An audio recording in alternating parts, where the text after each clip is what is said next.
We're gonna be talking about sexuality, identity, being black, being beautiful, plans for the future, whatever you want to talk about. So just be real comfortable with me, all right? So first I'm gonna ask you, how do you identify? I identify as non. Can you tell us what that means?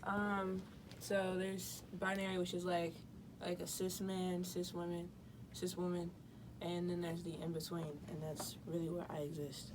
What's a cis? What's cis man? Cis means you present think of a regular white man. Like a regular white man in some Chinos, a polo, that's a cis man. He just looks like a regular man. And then a Kardashian, that's a cis woman, looks like a regular woman. Looks, presents, acts like a regular of their gender. Okay, so they act as the way they were born. Mm-hmm. How do you know if you're non-binary or not? How did you find out that? Well, I found out maybe about a year ago, and it was just I was learning about a bunch of identities and stuff, being in the center more on campus, and it kind of spoke to me, and I was like, well, I've never really been strictly masculine or strictly feminine, so I've always just rode that line, so I guess I always knew. Right. So, to my understanding, when you're non-binary, your pronouns are different than just he, she, right? Mm-hmm. What are the pronouns? My specific pronouns are all of them. I go by all of them, but the gender-neutral pronouns are they, them. So you even go by he? Mm-hmm. He, she, they, them, they. Mm-hmm. Okay. And how does that work when do you have to explain it multiple times mostly, or is it just easy going? Is it fluent for you? It depends on who I'm around. If I'm around other people in the community, then I don't really need to explain. But if I'm around regular straight people, then it's a conversation, a bunch of questions, which I don't mind answering, which is why I'm here. Yeah. But if I'm around people like me, then I don't need to explain. I understand that. I know. How does it feel? How does it feel to even be around people like yourself? How does that energy look? How does it feel? How does it work? It's very freeing. It's a nice experience when you can look at the person next to you and understand that they go through the same struggles that you have, or they've experienced the same mistreatment or disrespect that you have. So it's being around people that aren't like me, there's always going to be a point that they can't relate to me on. There's always going to be something that we might disagree on, or they might go a different direction than me. But if I'm around other people that are in the community, it's okay, we all have the same basic set of beliefs, and there's no uncomfortable questions. It's a nice experience. It's just an easy flow of conversation. Okay, so I heard you mention struggles or experiences y'all share in common. Do you mind sharing what some of those things you may face? It's just sometimes people will judge you. We're already black, we're already gay, but then when I tell them how I identify, that's another reason for you to judge me. Right. So it's just another stack on that block of why to feel disrespected. And a lot of people take my identity and make it into a joke, or purposely disrespect me or call me my government name, and it's just nah, let's not do that. So how do you face those people who do those things? How do you keep your calm, or whatever you do? How do you? I'm typically a calm person. I don't let a lot get to me, so I usually just brush it off. But for certain people, I just will not respond. If they say my government name, I don't respond. If you're not my mom, my dad, or one of my best friends, you don't get to call me my government, so I'm not going to answer. It's just at a point there you have to draw a line where it's no more allowing people to just brush you off or dismiss what you want to identify as, and you just got to take that stand. Be no, that's not who I am anymore. I'm this person now. Have you always been a person that been able to take the stand or stand up for yourself? No, definitely not. But coming into myself more as I got to college, that really helped me, like, find that confidence, to find, like, who I am, so I can actually stand in who I am. I like that. So I can actually stand in who I am. I like that.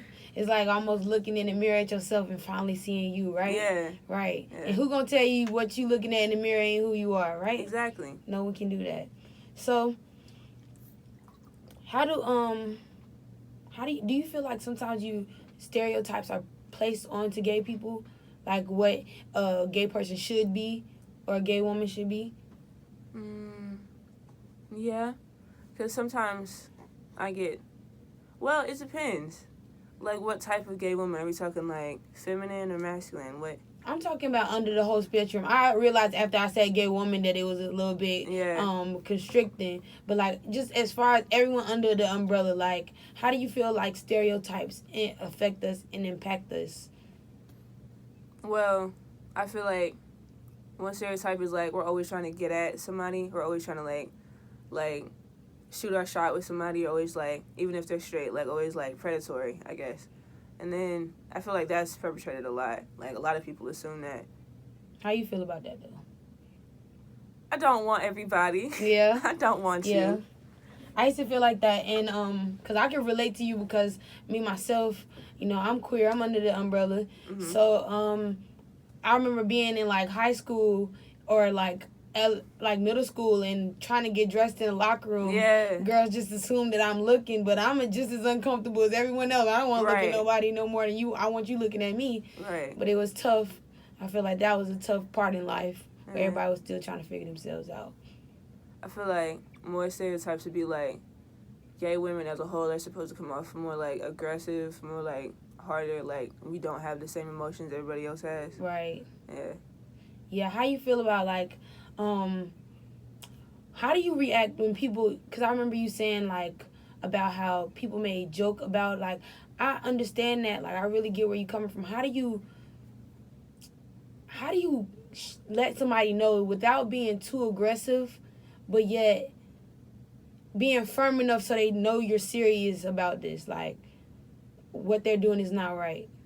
I feel like how to let somebody know that you're serious is just to, like, have that conversation and be like, hey, this ain't funny no more. You can't keep calling me that. I'm not going to respond. Or just deliberately ignore them. If you don't feel like being as, like, forward as that, just, like, ignore them until they figure out what's wrong.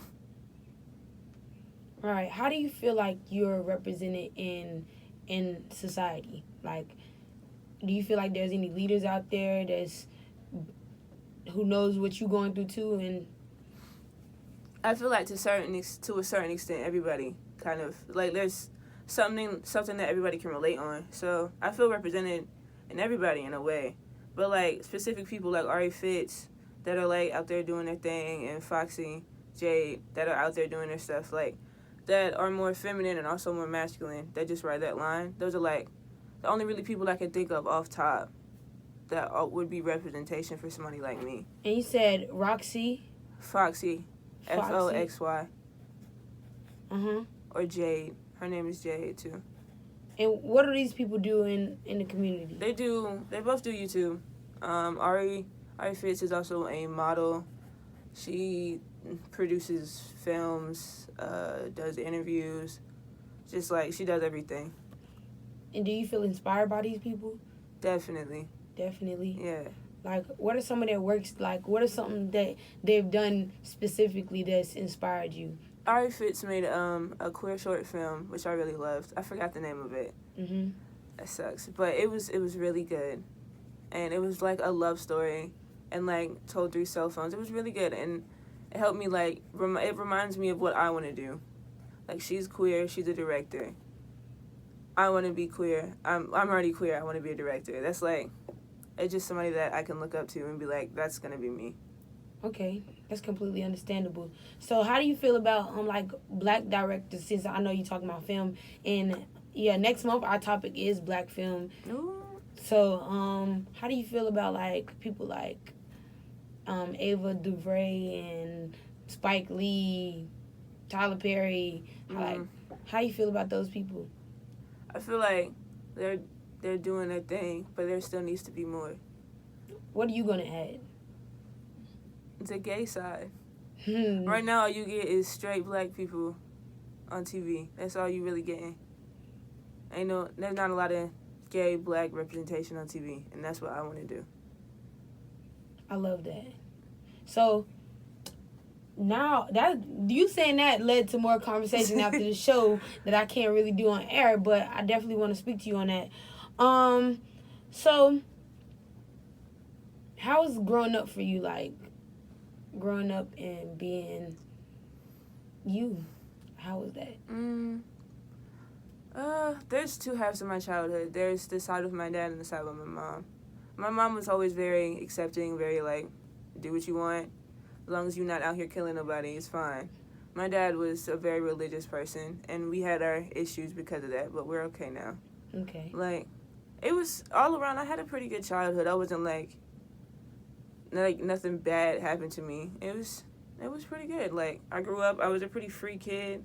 My mom was very like expressive. She was into art and like poetry and stuff like that. So I had healthy outlets for all of my emotions. It was a good childhood. Do you have a favorite artist?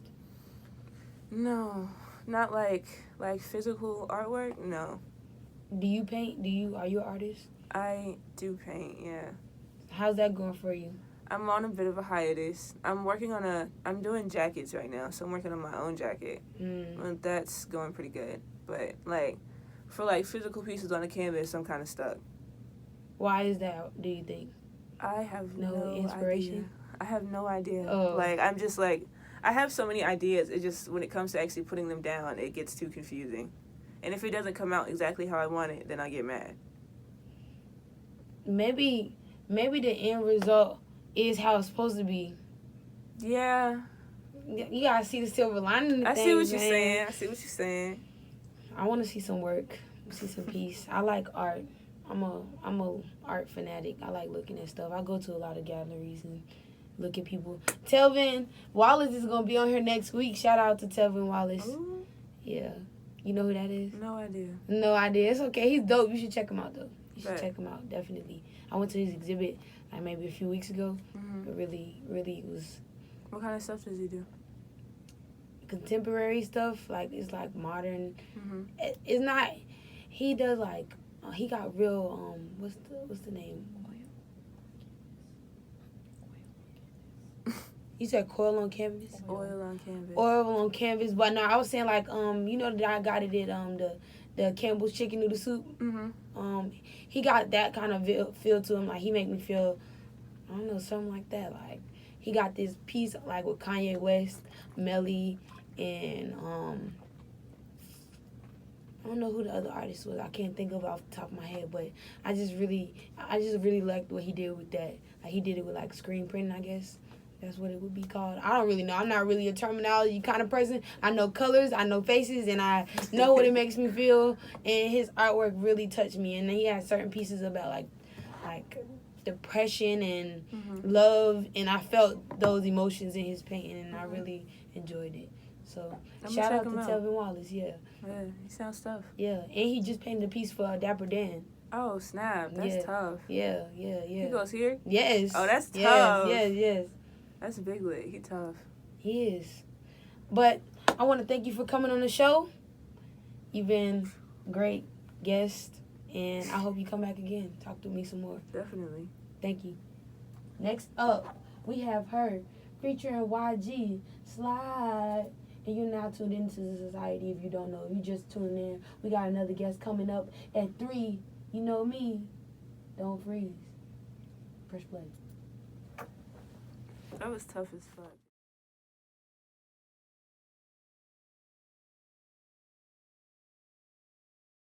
Press play.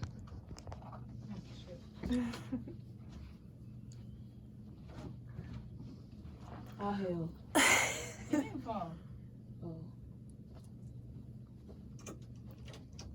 Yeah. So you are now tuned in to the Society, and I'm sitting here with G. Yeah, you may know her as a few things.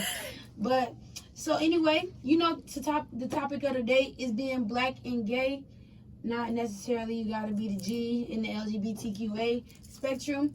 But You gotta be something or something. All right. So, how you doing today, ma'am? I'm doing pretty good. How are you doing? I'm doing good. That's good. That's good. So, what's your major? My major is history, but I minor in gender studies too. Ooh, that sounds even more interesting. I didn't even know that. So, what you interested in history? Honestly, African classes, and we learn about women, their influence and impact in America and American history. But since we go to HBCU, we primarily look at Black women and like the women who are overlooked in history and who have contributed so much. But you know, of course, like Black men or just like white men or whatever type of man there is might overshadow them and like their contributions. So, can you give us an example of where that occurred? Just pulling out your textbook now. I want to know. Don't get me started. Try not to curse. I'm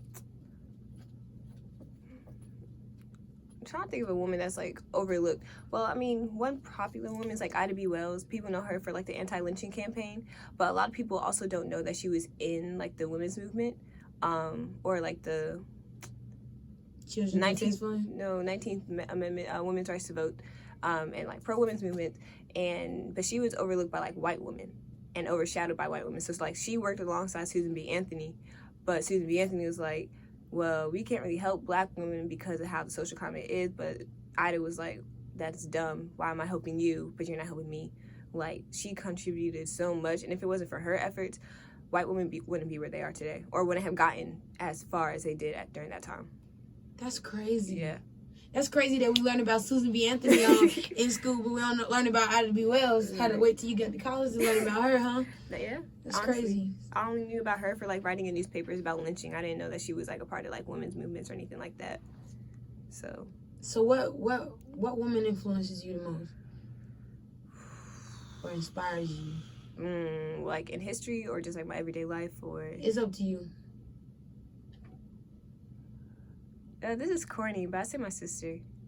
Okay. We're 10 months apart, but we're best friends, and I feel like she's gone through more than I have within her like 19, 20 years of life. And I mean, just seeing her, I just want to be better for her and show her that there's more out there than what she's gone through. So I guess that's like my inspiration. It's really corny and real cliche. It's beautiful. Oh, thank you. It's beautiful. I know it's like I got 7 sisters, and I do what I do every day just so that they can have somebody good to look up to, or just someone to be proud of. Because some of my sisters, they older than me, so they can't look up to me. But I mean, they can, but they got their own lives going on. I'm sure they're not even worried about what their little old sister doing. But when they do tune in, I hope that I make them proud. So since we are talking gay, okay, can you speak that language? I do. I do. So how do you identify? I identify as queer just because I feel like the labels that are in place on like the LGBT community are too narrow or like too conflicting. And the whole point of sexuality is that it's a spectrum. So why are you confining me to stuff like that? You know? Yeah. Like I used to say I was bi, then I was like, no, I'm pan because I like trans women, trans men. But I was like, you know what? This is too much. I'm just going to say I'm queer because I like it all. I definitely understand that. I'm queer as well. I didn't really know what queer was until I went to Queer Queens for Let's Have a Stud Talk. And they really dropped some knowledge on me. Like, I went and learned something. I love to learn something new. So I love Queer Queens. Like, I'm new to this whole gay life, so I go to Queer Queens when I can, and I learn so much. And it's like simple stuff that you should know, but it's like no one takes the time to teach you. If that makes sense. So, yeah. Like, they should give you a gay handbook and be welcome. Right. I thought, okay, I just like women or people who aren't men. So I thought that's it. But apparently there's so much more that comes with it that I didn't realize. So many things, so many names, so many labels. Yeah, like, just straight people don't gotta deal with that. Yeah. Hey, you like me, I like you. Right. You know? But you said like you new to this gay thing, like, so what is your coming out story? And I'm not asking you what is your like, oh, I sat down and had this conversation with people. I'm asking you like, at what point did you know, like, yeah. At one point did I know I was gay? Yeah. I knew when I was like 6 or 7. I was watching Charlie Angels. What? And good. Yes, I was watching Charlie's Angels, the one with Cameron Diaz, Drew Barrymore, and Lucy Liu, and they were like strippers in the scene or whatever. And then I felt like a little tingle. I was like, this ain't I was like, okay, well, this isn't right.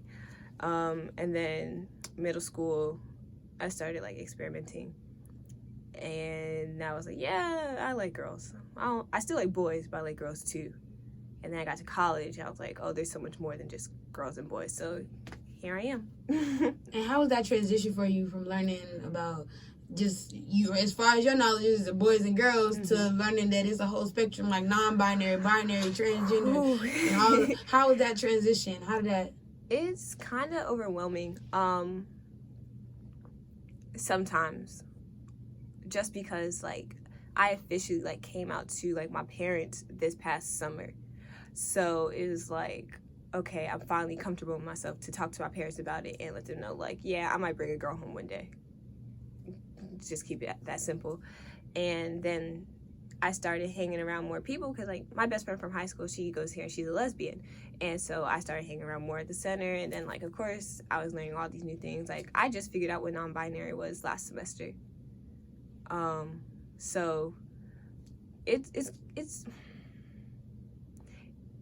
really nice to learn, because it's like, wow, I really didn't understand this at first. But then it's like kind of gets confusing, because not because it's like weird, but more so because I wasn't taught any of this. So it's like, it's just new, and it's just like, wow, it's just a lot. It's not a lot, but it's just like, it's a lot. I hope that makes sense. It does. I completely understand that it's a lot. Because I mean, I've been gay all my life. But it was definitely eye-opening to learn that it's more out there than boys and girls. I understand that. Like, I didn't learn that until I got here just a year ago. And somebody was like, yeah, call me they. Yeah. I was like, okay. Yeah. I mean, I had went to an art school, and so I knew about, like, trans people, and I knew about, like, gay and bi and pan, but very little about it, just because, like, it was still, I don't know, art schools are more accepting, I guess, or whatever, just because, like, for some reason, stereotypically, like, the arts department is dominated by gay people. Yeah. And so, like, they're more accepting and, like, comfortable with it, but I didn't really learn anything until I came here. So it's just kind of cool learning about all this stuff. And it's like, wow. And I try to think about myself, like, do I fit in any of these? And I'm like, no, I'm a cisgender woman, so at least there's that. But I feel like after like becoming comfortable in my sexuality, I learned that I could just become comfortable with myself and experiment with things, and learn that it's okay. Like, you don't have to confine to whatever society tells you, like, how a girl is supposed to dress or act or think or stuff like that. Definitely. And I think that's a message that should be spread, like, throughout. When we're younger, I shouldn't be just now 20 years old learning about what a non-binary person is, right. or what the fact that a part of my identity, I didn't even know that was me, because no one ever told me what it is, you know, what it means to be queer, what it means to be non-binary. Some people out there confused about their identity, and they just need to have that talk. Yes. Like, yes. Just yes. So how do you feel about the treatment of Black gay people in society? I feel like Black gay people in society aren't taken serious. I feel like Black gay people are more fluid, and just Black people in general are like the pioneers for so many things and set the standard for everything. But at the same time, I don't think they're taken serious until, like, a white person does it. And I feel like within, like, the gay community, seeing how Black gay people are treated versus white gay people are treated is completely different. Like, I don't know if it's just, like, the Black community in general, but, like, it's just for some reason more accepting for, like, white people to be gay than it is a Black person. And then not even just that, but it's, like, more accepting to see, like, with Black people, it's either you're one or the other. Like, you can't be in between. You can't have all these other different type of identities or things that come with you. Like, you're either gay or you're straight. You can't be bi, you can't be pan, you can't be none of that. Why do you think that is? Do you think it's because we're stuck in our ways, or what do you think is the cause of that?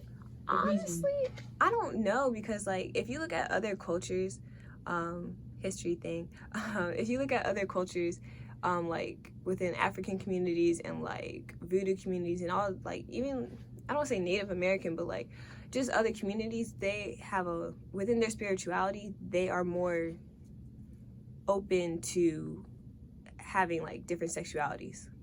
And so I don't want to say it's like a stuck in your ways thing, but I feel like it was a thing that was taught. I don't know when it was taught, but like for some reason it was really put on Black people, like you gotta be straight or you gotta be gay. Like it's just one or two, like all that other stuff in between, like it just don't work. I don't know when that happened, honestly, but I think it's just kind of a taught thing, and I think part of it comes from being Christian and religion, and not bashing Christianity because I love God and Jesus and all that. Don't cast me down. But but at the same time, I think a lot of it comes from like religious teachings that we had, and when we were taken away from like our original spiritual practices and in place on like this white man's teaching, that's when everything started to like be more confined and restricting. So that's how I think.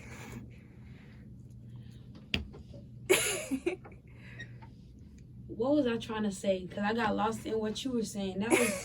That was insightful. Like, do you think that we're progressing, like as far as the Black community? Like, are we stuck in our ways? Are we stuck, or are we progressing? Do you feel like we're progressing? The more as generations grow.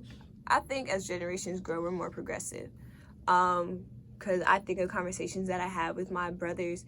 My brother, he is 12, and he knew what non-binary was before I was. So I think, and he's more accepting of it too than I was, because when I was younger, because I was in the closet, I had low-key like internalized homophobia. Yeah. So like it's exciting to have that conversation with my 12-year-old brother, but to have that conversation with my 47-year-old stepfather, no. So like, yeah, I think we are progressing. It's a slow progression, and of course there's always going to be like that one homophobic person. Like no one is ever going to be happy, and no one is ever going to like be accepting, unfortunately. Like that's just a reality. But at the same time, I think there's more strides, especially in the Black community. I think there's more strides to like being accepting and just like caring about other people and like what they got going on. So do you think we should learn about sexuality younger? Like, I hear you talking about your brother, he's 12. Mm-hmm. Are you okay with your brother knowing about sexuality and all those different types of things at 12 years old? Yeah, because when I was 7, I was confused as to why I like girls, and I didn't have anyone to talk to about it, because like my mom's straight, my dad's straight. Like, it's not even to try and force sexuality on a child. Like, sexuality is more than just sex. Sexuality is like understanding yourself and who you are as a person. I mean, of course, like the sex talk comes when you get older, and of course, like I feel like kids should know about sex and safe sex because it's a thing that happens. Unfortunately, like even at young ages, like kids have sex, and that's just the reality of it. Like you can't shield that from kids, but sexuality is more than just sex. So of course, we should be having this discussion as an open discussion. It's not trying to force anything on anybody, because I can have this conversation with my best friend who's straight. It's not going to change her mind of being straight, like, so it's not going to do anything for a 12-year-old either, in my opinion. I agree with you. I feel like it definitely needs to be more of a conversation in the household, in the school zone. Like when we had that health class and they separated boys and girls, I think they need to stop separating us and put us in one classroom. Right. One classroom. Yeah, because and really talk to us about sexuality, because there's a lot of confused minds out there, and if you're alone, then it may render you to do things that ain't so positive for you in the future. Mm-hmm. So I definitely get that. So as a Black queer woman, do you face any problems on a day-to-day basis or in general?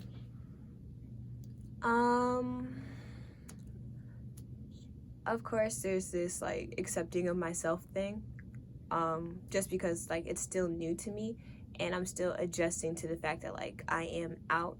So like when people have all these type of questions, I try not to take offense to it, because I'm trying to realize like sometimes people are asking these questions like, how do you guys have sex, or like who wears the pants, stuff like that, of like heteronormative like conversations, and put it into like gay relationships. I realized sometimes they're just asking just to ask because they don't know anything. And I think really just learning not to be offended by everything is like my biggest challenge.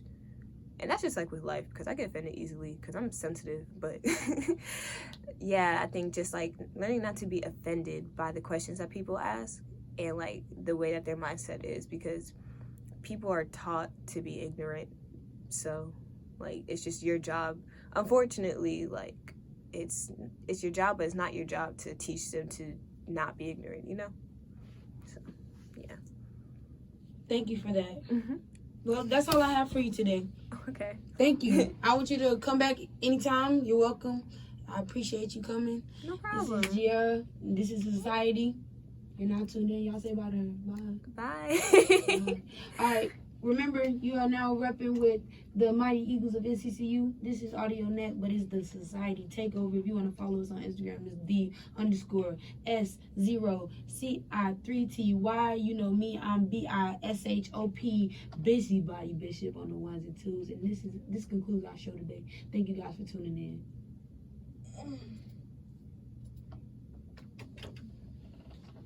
That was fun.